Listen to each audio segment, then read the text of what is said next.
Hello guys, magandang araw. Ito nga pala ang lumang uniform na pinsan ko na i-refer ko sa uniform ng anak ko. Ito ay marine color ay gagawin kong baby collar dahil ito ang bagong uniform ng anak ko.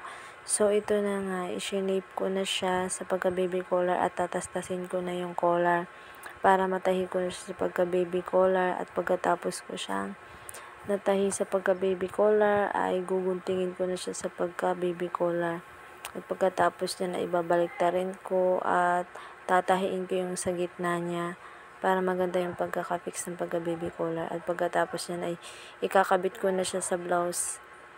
At medyo nahirapan ako sa pagkabit ng blouse. Paulit-ulit ko siyang ginawa dahil naiiwan yung mga ibang parts ng tela. So, tiyagaan lang sa pagkabit at hanggang sa naayos ko rin naman. At ito na nga siya, natapos ko na rin siya. So, thank you for watching. Don't forget to follow and share. God bless us.